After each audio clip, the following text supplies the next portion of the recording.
Baby मामा TV. बगुला भगत और केकड़ा। यह कहानी है एक जंगल की जहाँ एक आलसी बगुला रहा करता था। वह इतना आलसी था कि कोई काम करना तो दूर, उससे अपने लिए खाना ढूंढने में भी आलस आता था।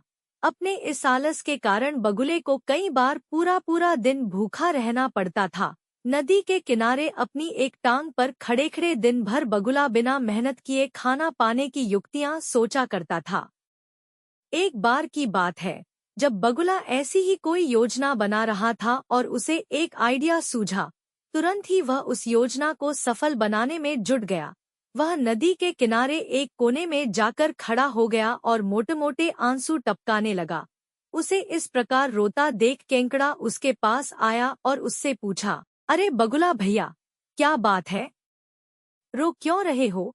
उसकी बात सुनकर बगुला रोते रोते बोला, क्या बताऊं केकड़े भाई, मुझे अपने किए पर बहुत पछतावा हो रहा है। अपनी भूख मिटाने के लिए मैंने आज तक न जाने कितनी मछलियों को मारा है। मैं कितना स्वार्थी था, लेकिन आज मुझे इस बात का एहसास हो गया है और मैंने यह वचन लिया है कि अब मैं एक भी मछली का शिकार नहीं करूंगा।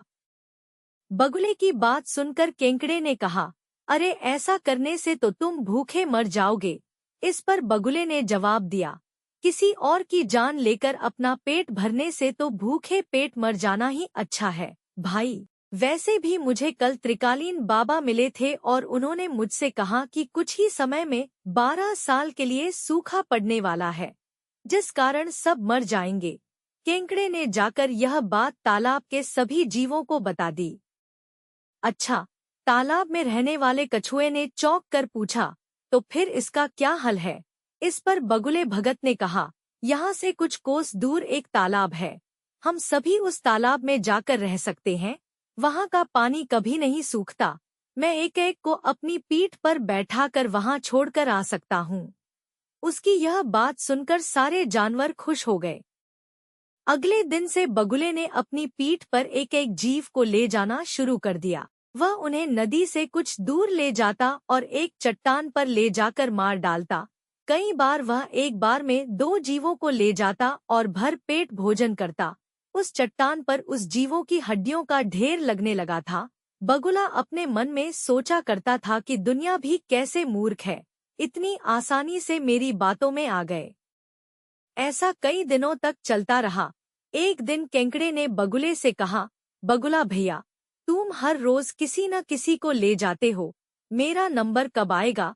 तो बगुले ने कहा, ठीक है, आज तुम्हें ले चलता हूँ। यह कहकर उसने केकड़े को अपनी पीठ पर बिठाया और उड़ चला। जब वो दोनों उस चट्टान के पास पहुँचे, तो केकड़े ने वहाँ अन्य जीवों की हड्डियां देखी और उसका दिमाग दौड़ पड़ा। उसने तुरंत बगुले से पूछा कि ये हड्डियां किसकी हैं और जलाशय कितना दूर है। उसकी बात सुनकर बगुला जोर जोर से हंसने लगा और बोला, कोई जलाशय नहीं है और ये सारी तुम्हारे साथियों की हड्डियां हैं, जिन्हें मैं खा गया। इन सभी हड्डियों में अब तुम्हारी हड्डियां भी शामिल होने वाली हैं। उसकी यह बात सुनते ही केकड़े ने बगुले की गर्दन अपने पंजों से पकड़ ली। कुछ ही देर में बगुले के प्राण निकल गए। इसके बाद केकड़ा लौटकर नदी के पास गया और अपने बाकी साथियों को सारी बात बताई। उन सभी ने केकड़े को धन्यवाद दिया और उसकी जय जयकार की। इस कहानी से हमें यह सीख मिलती है कि हमें आंख बंद करके किसी पर विश्वास नहीं करना चाहिए। मुसीबत के समय भी संयम और बुद्धिमानी से काम करना चाहिए। अगर आपको हमारा वीडियो पसंद आया तो कृपया हमारे YouTube चैनल बेबी मामा टीवी को सब्सक्राइब करें। धन्यवाद।